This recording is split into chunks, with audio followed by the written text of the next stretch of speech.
네, 유병언 전 세무그룹 회장의 둘째 혁기 씨가 검찰의 3차 소환도 거부했습니다. 검찰은 혁기 씨와 측근 2명에 대한 강제 소환 절차에 착수할 방침입니다. 이와 함께 핵심 측근들에 대한 수사에 속도를 내고 있어서 다음 주쯤 비리 의혹의 핵심에 있는 유병언 전 회장을 소환할 것으로 예상되고 있습니다. 네, 특별수사팀이 꾸려진 인천지방검찰청의 YTN 중계차 연결합니다. 자, 김주영 기자. 네, 인천지방검찰청입니다. 예, 유병언 전 회장의 차남 혁기 씨, 그리고 김혜경 한국제약 대표, 그다음에 김필배 문진미디어 대표, 이 세 사람 모두 주요 수사 대상인데요. 소환에 응하지 않고 있군요. 네, 그렇습니다. 유혁기 씨 등 3명은 검찰에 나오지 않았습니다. 검찰이 출석을 지정한 시간은 오늘 오전 10시였지만 어떤 입장도 내놓지 않고 출석하지 않았습니다. 해외에 머물고 있는 이들은 앞서 2차례에 걸쳐 검찰의 소환 통보를 거부했습니다.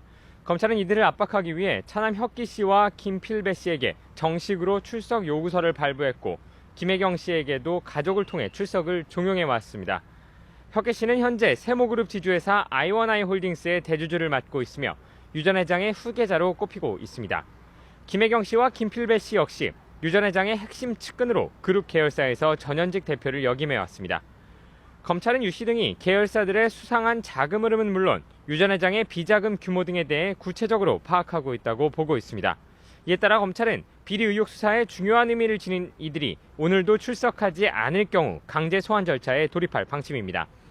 이를 위해 미국 연방수사국 FBI, 국토안보수사국 HSI의 협조를 통해 구체적인 소환 방안을 검토하고 있는 것으로 전해졌습니다.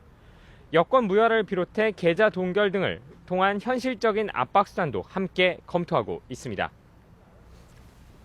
네, 검찰이 지금 유 전 회장 측근들에 대한 수사에도 속도를 내고 있죠?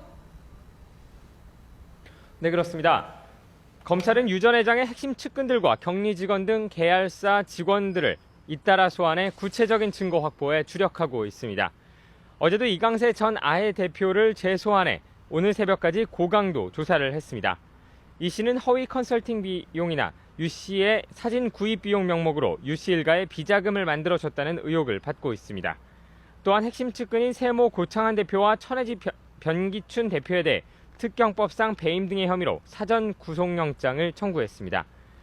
검찰은 이들이 유병언 전 회장의 측근인 만큼 회사 내부 사정은 물론 비자금 조성 규모와 용처 등에 대해서도 세밀하게 파악하고 있을 것으로 보고 있습니다.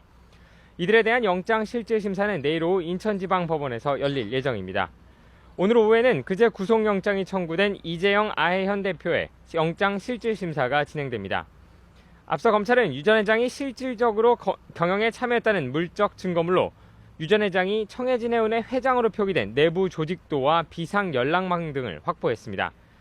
측근들에 대한 조사에 이처럼 속도를 내고 있는 만큼 유 전 회장의 비리 의혹도 빠르게 실체를 드러내면서 이르면 다음 주쯤 유 전 회장이 검찰에 소환될 것으로 보입니다. 지금까지 인천지방검찰청에서 YTN 김주영입니다.